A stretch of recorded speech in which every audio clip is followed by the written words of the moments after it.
ఇంకా ఎన్నో సాక్ష్యాలు ఉన్నాయి కానీ ఇది నేను ఇవాళ పంచుకోవాలనుకున్నాను. గత 2 నెలల నుంచి నేను చర్చ్లో కూడా ఏదైనా వ్యాపారం చేయాలి, ఏదైనా చిన్న అంటే ఒక వ్యాపారం చేయాలి, ఫుడ్ సంబంధించిన వ్యాపారం చేయాలని ప్రార్థన చేస్తున్నాను. అయితే నేను క్లౌడ్ కిచెన్ అనుకున్నాను. క్లౌడ్ కిచెన్ లాగా పెట్టేసి ఇట్లా చేద్దాం అనుకున్నాను. అయితే గత వారం 10 రోజుల నుంచి ప్రార్థన బాగా చేస్తుంది. అండ్ నేను కూడా ఏంటంటే వేరే పని మీద వెళ్తున్నాను. సో అది కూడా దేవుడికి ఆడికి వెళ్ళడం కూడా దేవుడికి ఇష్టం లేదు. సో ఎన్నో కారణాలుగా చెప్పి చూసింది కానీ నేను వినలేదు, ఎందుకంటే డబ్బు అవసరం అలా ఉంది. సో దేవుడు ఏం చేసిందంటే దీనికి నాకు ఏం చేస్తే వీడు నా మాట వినడం అని దేవుడు తెలుసు. దేవుడు ఆ పని మంచిగా చేసిండు. ఆ బండి ఖరాబ్ చేసిండు, ఫోన్ ఖరాబ్ చేసి నన్ను పని విధంగా చేసిండు.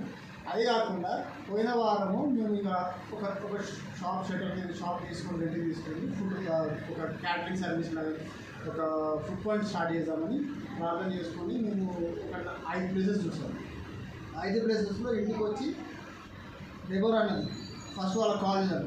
లేదు మార్నింగ్ ప్రేయర్ అయిపోయినాక, ప్రేయర్ మీటింగ్ అయిపోయినాక అప్పుడు కాల్ చేద్దాం అనుకున్నాను. సో అందరికీ కాల్ చేశాను, వరుసగా అందరికీ కాల్ చేశాను. చర్చ్ దగ్గర ఉన్న ఇక్కడ ఉన్న షాప్ ఇట్లా వరుసగా 5 చర్చ్లో కాల్ చేశాను.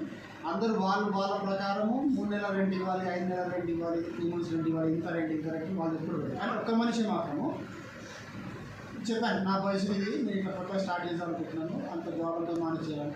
అతనే అడిగింది, నువ్వు ఎంత, నీ స్తోమత ఎంత, నువ్వు ఎంత ఇవ్వగలవు. నేను చెప్తున్నాను. సో దాని ప్రకారం ఒప్పుకున్నాము. నెక్స్ట్ రోజు పోయి పే చేసుకొని రెంట్ ఇచ్చేసాము, స్టార్ట్ చేసాము. అయితే స్టార్ట్ చేసినప్పుడు అక్కడ ఏంటంటే ప్లేస్ మంచిదే, అటు దాదాపు 2 కిలోమీటర్లు, ఇటు 2 కిలోమీటర్లు, ఎటువంటి కర్రీ పాయింట్స్ లేవు, ఏమీ లేవు. కానీ జనాలు అనేది అలవాటు కావాలి. డెవోరా కూడా చాలా భయపడుతుంది, ఏం రావాలి, సేల్స్ ఇవ్వాలి. అట్లా వరుసగా 2 రోజులు అయింది. మూడో రోజు ఏమైందంటే, 3వ రోజు విపరీతంగా సేల్స్ వచ్చింది. పెట్టిన పెట్టుబడి కంటే ఎక్కువ వచ్చింది. దాని నెక్స్ట్ రోజు కూడా పెట్టుబడి కంటే ఎక్కువ వచ్చింది. ఇప్పుడు ఏంటంటే మేము అసలు ప్రార్థన కూడా చేయలేదు, దాని గురించి నార్మల్గా అనుకున్నాం కానీ ప్రార్థన చేయలేదు. కానీ చర్చ్ ద్వారా ఒకటి క్యాటరింగ్ ఆర్డర్ వచ్చింది. రియలీ అంటే దేవుడు ఏదైనా ఇవ్వదలుచుకుంటే మనం కొండలో ఉన్నా కూడా, అడవిలో ఉన్నా కూడా ఆశీర్వాదం అంత అంటే మనం అనుకోని రీతిగా ఇస్తాం.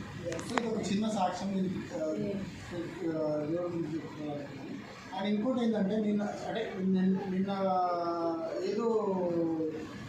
ఏదో ఆలోచనతో డెబోరా కొద్దిగా మనసు కొద్దిగా అంటే ఇంకా కావట్లేదని ఈ ఆలోచన ఉంటాయి.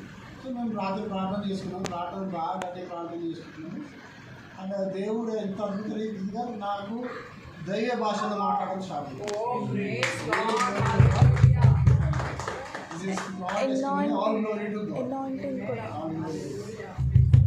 Anointing also, Pastor. Come on, let us give the Lord anointing.